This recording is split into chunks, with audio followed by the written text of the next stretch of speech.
ಅನ್ಸುತ್ತೆ ಅವ್ರು ತುಂಬಾ ಅನ್ಲಕ್ಕಿ ಬಿಗ್ ಬಾಸ್ ಅಲ್ಲಿ ಅಂತ. ಯಾಕಂದ್ರೆ ಅವರು ಟಾಪ್ 6 ಅಲ್ಲಿ ಇರೋದಕ್ಕೆ ಡಿಸರ್ವ್ ಇದ್ರು ಅಂತ ಕೆಲವರು ಹೇಳ್ತಾರೆ. ಆಡಿಯನ್ಸ್ ನೋಡಿರೋರು ಅಷ್ಟು ಚೆನ್ನಾಗಿ ಆಟ ಆಡ್ತಾ ಇದ್ರು, ಎಲ್ಲ ಕಡೆ ಸ್ಟ್ಯಾಂಡ್ ತಗೊಂಡಿದ್ರು, ಅಷ್ಟೆಲ್ಲ ಇದ್ರೂ ಅವ್ರಿಗೆ ಮಿಸ್ ಆಯ್ತು ಅಂತ ಹೇಳಿ.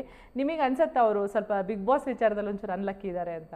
ಅಂದ್ರೆ ಆ ಲೆಟ್ರ್ ವಿಚಾರನೂ ಬರುತ್ತೆ ನೋಡಿ, ಆ ಲೆಟ್ರು ಸಿಗಲ್ಲ ಅವಾಗ. ನಾನು ಅವ್ರಿಗೆ ಸಪೋರ್ಟ್ ಮಾಡಲ್ಲ, ರಕ್ಷಿತಾಗೆ ಸಪೋರ್ಟ್ ಮಾಡ್ತೀನಿ, ಆದ್ರೂ ಇಬ್ರಿಗೂ ಸಿಗಲ್ಲ ಅಲ್ಲಿ ಲೆಟ್ರು.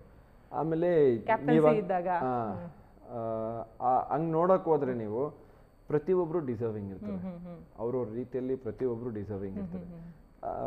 ಒಂದು ಇವಾಗ ನನ್ನ ಒಂದು 100 ಜನದಲ್ಲಿ ಒಂದು 50 ಜನ ಇಷ್ಟಪಟ್ಟಿರ್ತಾರೆ, ಇನ್ನೊಬ್ರು 100 ಜನದಲ್ಲಿ ಗಿಲ್ಲಿನ ಒಂದು 80 ಜನ ಇಷ್ಟಪಟ್ಟಿರ್ತಾರೆ. ಆ 30 ಡಿಫ್ರೆನ್ಸ್ ಅಷ್ಟೇ. ಇನ್ನೊಬ್ರು ಇವಾಗ ಕಾವ್ಯನ 100 ಜನದಲ್ಲಿ ಒಂದು 70 ಜನ ಇಷ್ಟಪಟ್ಟಿರ್ತಾರೆ. ಆ ಥರ ನೋಡಕ್ ಹೋದ್ರೆ ಪ್ರತಿಯೊಬ್ಬರಿಗೂ ಒಬ್ಬೊಬ್ರು ಇಷ್ಟ ಆಗಿರ್ತಾರೆ. 24 ಜನ ಪ್ರತಿಯೊಬ್ಬರಿಗೂ ಒಬ್ಬೊಬ್ರು ಇಷ್ಟ ಆಗಿರ್ತಾರೆ. ಪ್ರತಿಯೊಬ್ರು ಡಿಸರ್ವಿಂಗ್ ಅಂತಾನೆ ಅನ್ಸೋದು 6 ಜನಕ್ಕೆ. ಹಂಗಿರ್ಬೇಕಾದ್ರೆ ಅಷ್ಟು ಜನ ಕರ್ಕೊಂಬಂದು ಅಲ್ಲಿ ನಿಲ್ಸಕ್ಕಾಗಲ್ಲ. ಆಮೇಲೆ ನನ್ನನ್ನು ಇಷ್ಟಪಡೋರು ನಾನೇ ಗೆಲ್ಬೇಕು ಅಂತಾನೆ ಅನ್ಕೊಂಡಿರ್ತಾರೆ. ಇವಾಗ ನನ್ನೇ ಗೆಲ್ಸಕ್ಕಾಗಲ್ಲ, ಯಾರೋ ಒಬ್ರಿಗೆ ಕೊಡ್ಬೇಕು, ಯಾರೋ ಒಬ್ರಿಗೆ ಹೋಗ್ಬೇಕು, ಏನ್ ಮಾಡಕ್. ಆದ್ರೆ ಅನ್ಲಕ್ಕಿನೇ ಇಡೀ ಜರ್ನಿ ನೋಡಿದ್ರೆ ಅವ್ಳಿಗೆ ಏನು ಸಿಗ್ತಾ ಇರ್ಲಿಲ್ಲ. ಕ್ಯಾಪ್ಟನ್ಸಿ ಓಟಿಗೆ ಬರೋರು, ಆದ್ರೆ ಅಲ್ಲಿಗೆ ಬರಕ್ ಆಗ್ತಿರ್ಲಿಲ್ಲ. ಇದಕ್ಕೂ ಅಲ್ಲಿ ಓಟಕ್ಕೆ ಕಲ್ಸೋಣ ಅಂದ್ರೂ ಆಗ್ತಾ ಇರ್ಲಿಲ್ಲ. ಲೆಟ್ರ್ ಬಂದ್ರೆ ಲೆಟ್ರೂ ಸಿಗ್ತಾ ಇರ್ಲಿಲ್ಲ. ಆಟ ಅಂತ ಬಂದ್ರೆ ಒಂದೊಂದ್ ಕಡೆ ಸೋಲು ನೋಡಿದೀವಿ.